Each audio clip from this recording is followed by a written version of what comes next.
everyone, welcome back. It has been a minute or two since I picked up the camera and done any filming. I'm a very busy woman, I work a full-time job on night shift, which makes it difficult for me to pick up the camera sometimes, but it's just been a while. So, you know, if you have stuck with me for this long, then I really appreciate you. And if you're new, I do have a lot of new subscribers.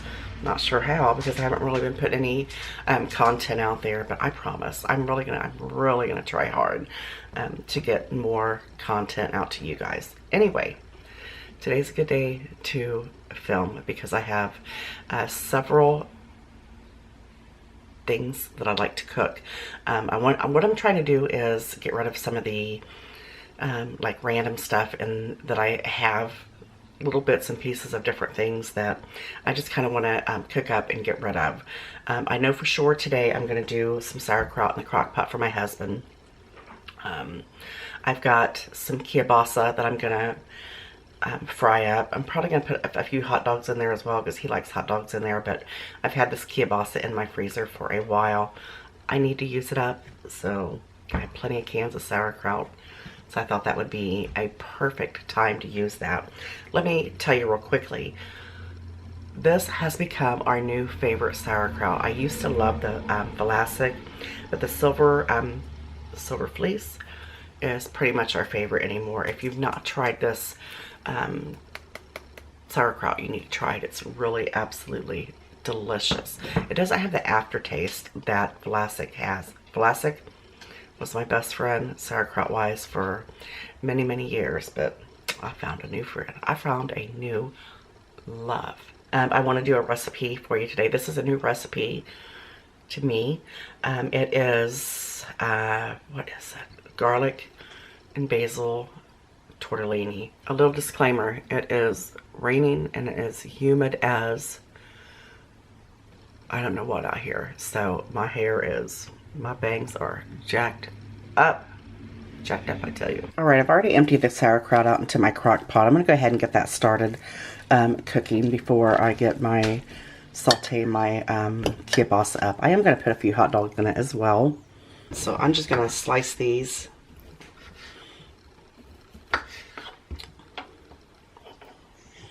About yay thickness. Now for my hot dogs, I slice them just the same way. I have always fried up my hot dogs in a little bit of butter or sometimes bacon grease because I season my sauerkraut with bacon grease anyway. I always put a little bit of bacon grease in them to give it the extra goodness flavor. My sauerkraut is so good. I'm going to turn my pan on medium. I'm going to toss in about 2 tablespoons of butter to get started. All right, I'm going to go ahead and throw my hot dogs and my kielbasa in there. Oh, lost one. Dog's happy about that. Guess better give Daisy one too, huh? I'm just going to saute these up until they get nice and brown. Get that little crusting on them, which makes them so good. If you've never fried your hot dogs up before you put them in your sauerkraut or your kielbasa or whatever type of meat that you use, this is what you're looking for. You see the beautiful color on that. Look at that. That's what you're looking for. They're just so much better when you fry them up before you put them in there. It just adds an extra flavor to them. And then they go. I won't dump them on the floor. Yummy. And I'm just going to stir this all together, get it combined. I'll use my fork. My battery's dying already. I didn't charge these things before I started filming. So I'm going to get this stirred together, put my lid back on it, keep it on high, and let it cook until the sauerkraut is nice and done. Now the next thing we're going to make is the tomato basil tortellini. It's really a simple recipe. You just need some diced tomatoes, which I'm using petite diced tomatoes, some basil, some garlic salt. The recipe also calls for mushrooms. I bought mushrooms about a week ago when I had planned on doing this video, but they're not looking too good. So we're gonna leave the mushrooms out. But if you have fresh mushrooms at home, you go ahead and use those. What you would do if you're gonna use the mushrooms is you would saute the mushrooms in a little bit of butter, just until they're starting to get, you know, nice color to them, and then you'll just add the remaining ingredients. I've got my high-sided pan here. I'm gonna add my tomatoes in. Like I said, if you planned on putting the mushrooms in them, which the mushrooms would be really good in there, then you would saute those up in a little bit of butter first. I would also recommend using some fresh garlic as well. We've got 3 teaspoons of basil, and I've got a half a teaspoon of garlic salt in here. We're going to add some fresh pepper.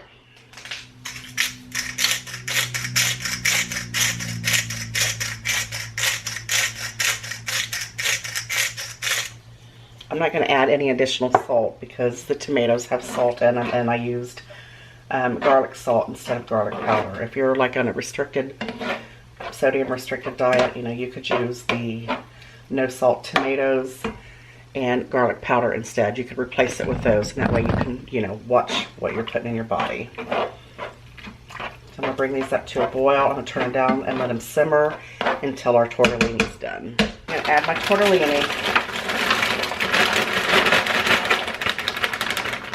I switched the eyes of the pans here because the eye back there is smaller than this one. It was taking forever for it to come to a boil.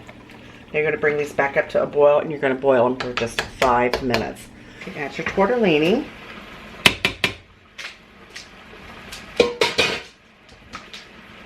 Quick side note, I tasted the tomatoes and I thought they needed a little bit more garlic, so I added about a teaspoon of garlic powder in there as well.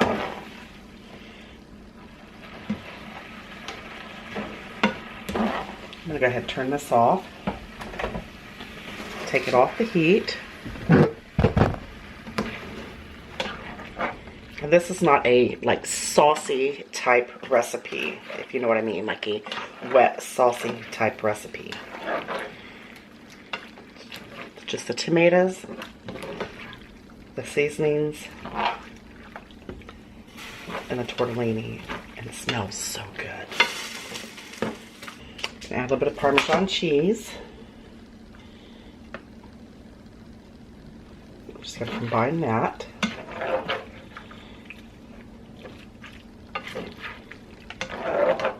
Let's just serve us some up.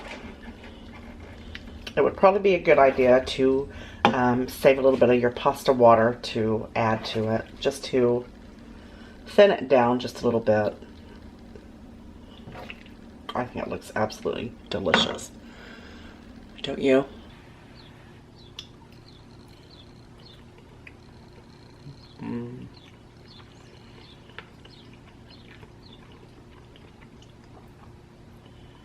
It's very flavorful, really good, and it's super easy from start to finish. Once you get your water boiling, maybe 6 or 7 minutes max. So it's super quick and easy.